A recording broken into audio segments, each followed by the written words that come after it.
Hi, I'm Steven.Verdelli, and welcome to Another Home Sold, a show about Wellesley real estate, where you learn from the experts the things that you need to know whether you're looking to buy a home, sell a home, or maintain your home. Today, we've got Joe Magri from Magri Locks. Joe, thanks so much for coming on the show. Thank you for having me. As you notice, we're not in our typical location. Wellesley Media has changed locations, and our set is still being built. So due to the overwhelming responses for more episodes, we've decided to film right here on location at Coldwell-Banker office at 71 Central Street here in Wellesley. Joe, we met a couple of years ago, and it was now we can laugh at it. It wasn't so funny back then. I had sold a house. The new people who bought the house were trying to get in and didn't have a lock or had lost the lock. Called me looking for a key. I don't have any extra keys. I called you to help out. In the meantime, they had Googled 1-800-Locksmith, and we both showed up at the same time with another locksmith there who was essentially trying to sell them a lock out of the trunk of his car. Remember that? I do remember that, and that's a common occurrence these days, which is people will go to their phone in a panic and they'll search Locksmith and they'll come up with, say, 1-800-Locksmith. And they'll call them, and what they do is they will give them a lowball quote, say maybe $30 for the lockout. But once they get there, all of a sudden everything changes because they know they have the customer at a disadvantage, and the customer's not going to say no. So a lot of times they don't pick the lock, they'll actually drill them open, and then they'll charge an exorbitant amount to put a new cheap lock on, and people pay it, unfortunately. Which was actually exactly what was happening when we showed up, and he quickly kind of realized when you showed up, a real locksmith, he shut the trunk of his car and took off rather quickly. Yeah, correct. This has been going on for about 10 years that our industry has been fighting it, and unfortunately, to this day, we're still fighting it. So how does one choose a locksmith? Well, when you're looking for a locksmith, you want to first and foremost, the quickest way to find one would be to Google, but you have to read the reviews. You have to see some legitimate feedback from real people. So that's one way, but also if you have the time, you'd like to see them be part of a trade group, either the Mass Locksmiths or American Locksmiths Association, maybe the Better Business Bureau. You just want to make sure who you're dealing with is legitimate, they're local, and they've been in business for a while. So being a locksmith in Massachusetts does not require a license? It does not. And a lot of people feel like automatically that we're licensed, and we don't have a license as of right now. There is a push on to get licensed, but right now, no, you do not have to have a license to practice in Massachusetts. So by calling one of these 1-800-USA locksmiths to come over to your house, you could essentially be calling somebody who was formerly incarcerated, who just came out and decided to be a locksmith. Exactly. Exactly. This is what's going on. You're probably calling a call center in New York City, and they sub it out to these local people that are not locksmiths. They've never been locksmiths, and they come out and they just charge ridiculous prices. Yeah, that's happening, and that's scary. Yeah. So how long have you been a locksmith? I've been a locksmith. I've done it my whole life. My dad started the business in 1972, and so I was kind of born and raised in it. And I'm 45 now, and I'm still doing it. But basically went to work for my dad as a teenager after school, and have just kept doing it. Family business. Family business. So for about 44 years, you guys have been doing locks. Yeah, that's right. So you know locks. I know locks. Let's talk a little bit about locks. We'll start with somebody who buys a new home. Is it important to rekey the lock or get a new lock? And what's the difference between rekeying and putting new locks on?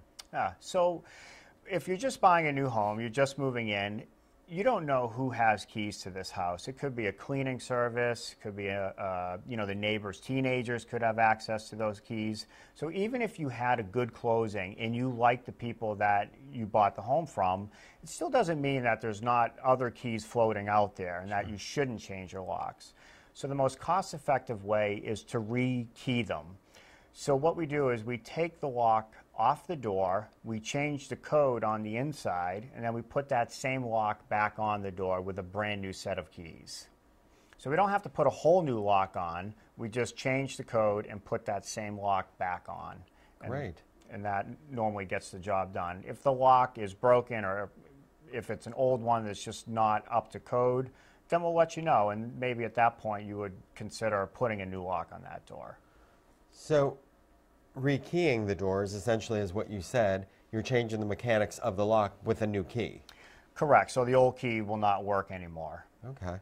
Oh, that's interesting. That's probably the most cost-effective way to doing it. Absolutely. And we also do things like we create service keys. So we'll make it so a separate key will work at one door only. So if you have a nanny or any other kind of service that you want to give your key to, you can give them this key that will allow them access to that one door only. So if they ever lose it, we're just rekeying one door, not your whole house. Oh, great. I didn't know that. Great. Joe, what about deadbolts on a house? Important? Very important. Deadbolts are what give your house security. Think of the knob as it just kind of opens and closes the door. It doesn't do a whole lot more than that. Deadbolts, they have a 1-inch throw that when you lock it, it locks into the frame. They can't be credit carded. Hence the name deadbolt, because when the bolt is thrown, it becomes dead. You can't force it back. On every single knob, they use a spring latch that most times you can just force back with a screwdriver or credit card or something like that. So that's why deadbolts are really critical in making that door strong. Interesting. So a couple of weeks ago, we actually had Wellesley Police on talking about home safety and security. And they said the best course of action to prevent a home break-in is just locking your doors. Basically, just the first simplest thing is locking your door. How does locking your door prevent if somebody has a security system in their house? Well, the fact is that if you just take that simple step of just locking your door, even if your locks are not that great, you've already done something good, because we find that a lot of the break-ins are a crime of opportunity. So it could just be somebody walking down the street and they're just checking doors to see whether they're unlocked. Wow. And if they are, then they'll take that opportunity to go in your house. But so just by locking even the most cheap lock, you've done something good. The fact is that the police find that by locking your door, especially with a good lock in a deadbolt, chances are high you're not going to have any trouble, because a thief is going to see the deadbolt on the door. They're just going to go to somebody else's house. Not that you wish it upon your neighbor, but I promise you, if we walk down your street, we're probably going to find a couple homes that are just wide open. Wide open. Yeah. Now, deadbolts we've discussed, locking your door as well. Let's talk a little bit about home break-ins versus alarms and deadbolts like that. So my thought has always been, we hear people say, well, I have a house alarm. Why do I need to lock my house? And here's the reason. Because when you say that, you and I are rational people. We wouldn't do a break-in to start with, but if somebody has a house alarm, we certainly wouldn't break in. But the fact is, the people that are breaking into homes are not rational, and they're doing an irrational act. So they're not going to consider or even care if you have a house alarm. You still need a physical barrier there. We want to keep them on the exterior of the home where we can slow them down. They can be seen by neighbors. The house alarm doesn't do anything.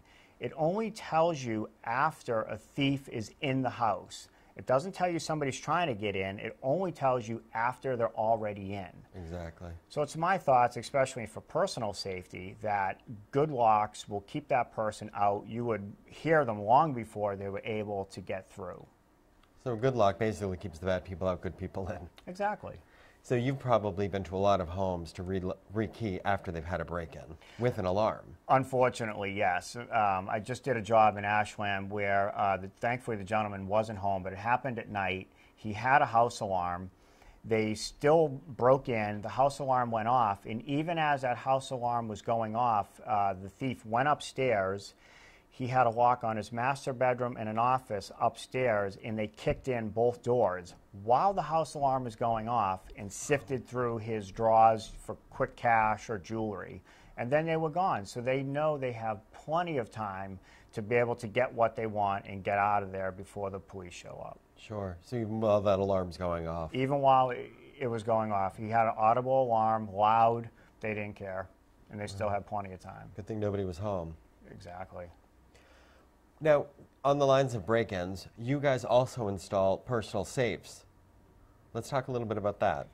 So those have gotten really popular over the last, I'd say, 10 years. A lot of people have to go to the bank to get their jewelry or important papers or something like that. So the trend that I've seen over the past 10 years is people want better access to that, especially like on a weekend if they were going away. So the home safe solves that problem. You don't have to pay the bank every month, and you have access to your valuables all the time. So the idea is when you buy a home safe, you want to buy a good one. Anything that you find at the home centers or hardware store, even though it may look like a safe, is not a very good safe. Yep. The ones that we sell, they're made here in America, and they come with a burglary rating and a fire rating. And I say fire rating because that's really important. A lot of people tend to overlook the threat of fire. Sure.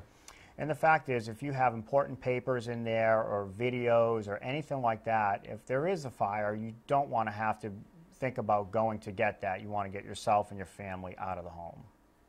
So these fire ratings are regulated by who? They're UL listed, so they're tested. The typical safe that I sell would withstand 1,750 degrees for 3 hours. Oh, wow.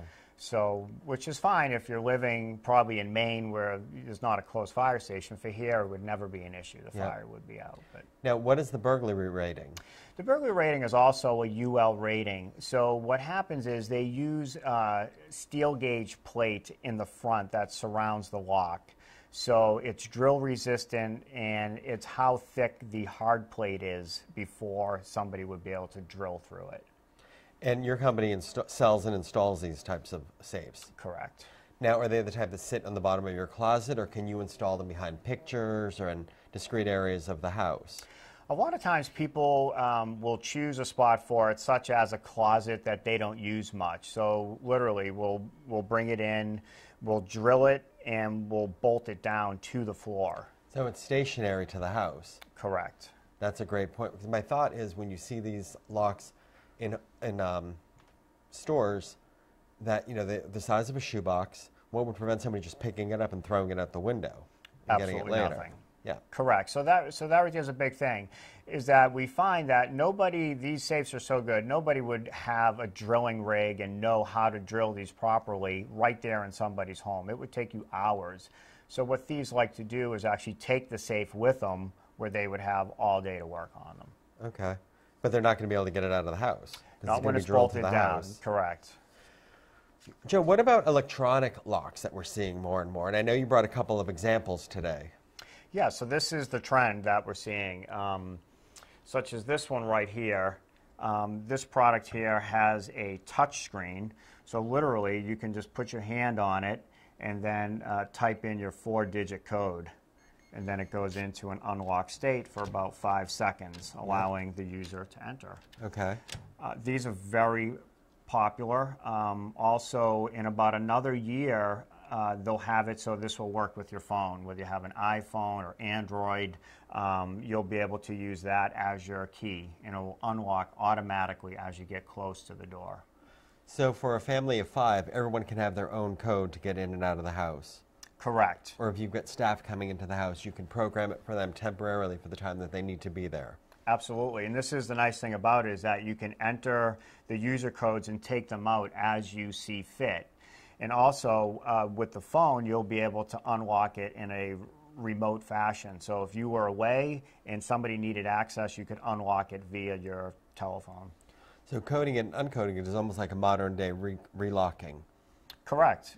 It almost, it just makes it so you can actually take these codes out yourself or add codes. So if you want to add another code, you add it. If you need to take them out, you don't want them to have access, you just take it out. Modern day rekeying, that's great. Exactly. Now, is there any way that I could get a report as to who entered the house at what time and how long they were there when they left? Currently, right now, these locks, the residential versions, do not have what we call audit trail. Okay. So right now, the answer is no. However, again, that technology is out there, but it's out there more on a commercial level. But they will be integrating that on a residential level within about another year. So this type of lock here, this electronic one, could you install this on any home now? We can install it on any home. However, it does have some drawbacks in that the door has to be fairly new. It does have a standard door prep under this lock, which is a 2 1/8 inch hole. A lot of homes would have that kind of door. However, being in Massachusetts, we have a lot of older homes that this probably would not fit. Okay, interesting. And this type of lock is cost about how much? This lock installed is about $350. It takes a 9-volt battery that lasts about 3 years. It's just a little solenoid on the inside that moves, so there's very little movement, very little energy to run this lock. And we'll start to see the price point drop as they get more common. So if we have a power failure, this is still going to operate correctly? Absolutely. And when the battery's running low, it'll give you plenty of notice, almost like a smoke alarm that will chirp. This will do the same thing. Great. And you brought a couple of other locks with us too today. Yeah, so I wanted to just kind of show you about these deadbolts that we touch base on. This one here is a Medico deadbolt that has the full 1-inch throw. And again, it's dead because you cannot push this back once it's thrown, so it can't be credit carded through. So I wanted to show this one. In my opinion, this is probably the best on the market. But I also wanted to show this too, and I wanted to touch base quickly on a double-sided deadbolt. So this means it's keyed on both sides. This also is popular. However, in 2006, they have made these illegal to use. So the fire department doesn't like these because you're locking yourself in. So if we do that and we take the key out, you've now created a fire hazard to yourself because you've locked yourself in without the use of a house key. So these we don't use anymore. We do have some other ideas if a door has glass in it that we can do, such as adding a piece of Lexan glass on the inside so nobody could break it. But these here have now been illegal. Homeowners can still do it themselves. I can't do it and won't do it because we definitely don't want to create a fire hazard. Yeah, that seems like that could be a potential problem. Correct. We want to give you security, but we also don't want to threaten your life in the event of a fire either. Sure. So we have to have that balance. That makes sense. Yeah. And you brought another lock as well. Yeah, so this other one here is very popular in these parts because of the age of the homes. So this here is called a mortise lock. And you can tell that they're mortise because it has this long plate here. It's about 10 inches. And what happens is back when they would cut these doors in a pocket shape. So this lock body is actually a square box that goes in back here. And that's how all the locks were, you know, basically up until about 1955. Then they started to go over to the more modern type that we see now. So there's a lot of homes that qualify for this kind of lock. And if you have this, you couldn't do an updated version of a push-button lock because of the cutout that it has now. You'd have to replace the door. You'd have to replace the door. Okay. Yeah, or find a different door that maybe has already been updated. I understand. I understand. So, Joe, you are a mobile company. Correct. So you are all over the place. So what areas do you cover? So we're basically based out of Natick, which was where my dad started. But we cover Framingham, Natick, Wellesley, Newton, Weston, Dover, Sherburne. There's no way that we don't go. We actually do a lot of work in Cambridge and in Boston. We do a lot of work for the biotech firms in Cambridge. So basically from 495 right into Boston. You're all over the place. We're everywhere. Great, great. Joe, thanks for coming on today. Thank you so much for having me. Joe Magri of Magri Lock. This is a number that everybody should have on their cell phone. I hope you never need to use it, but when you do, you're going to be glad that you have it. 617-721-8272, Magri Lock. Joe, again, thanks so much for coming on. Thank you very much for having me.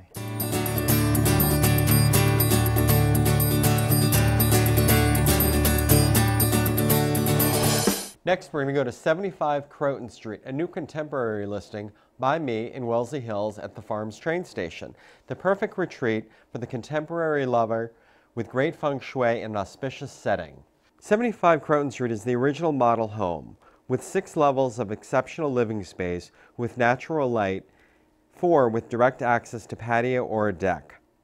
The home was designed to attract the most discriminating contemporary lover to their dream sanctuary, professionally landscaped by Zen Associates, utilizing the picturesque, auspicious backdrop of the farm's pond to create the perfect balance of art, science, and nature.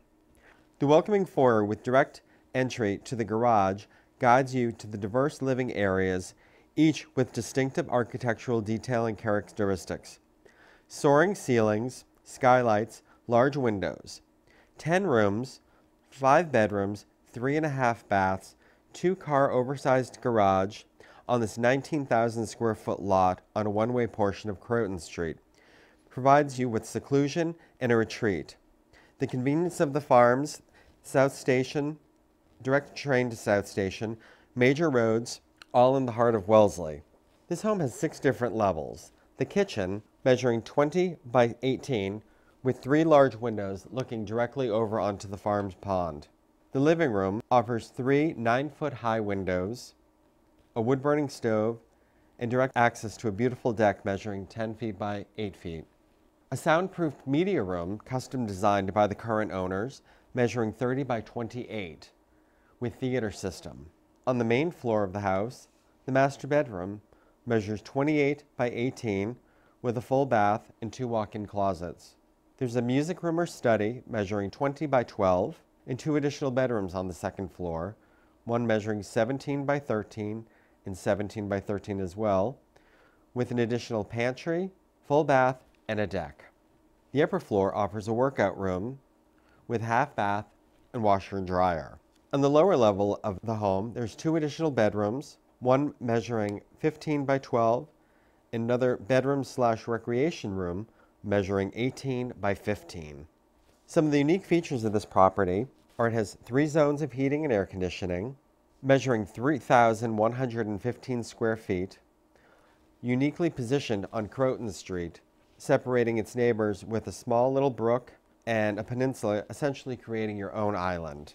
This property is at 75 Croton Street in Wellesley Farms, and I, Steven.Verdelli, would be happy to show it to you at any point in time. I'd like to thank you for watching Another Home Sold. If you're thinking about selling your home or would just like a fair market value of your home, please call me, 617-922-4714. Again, thanks for watching Another Home Sold, and remember, home is the nicest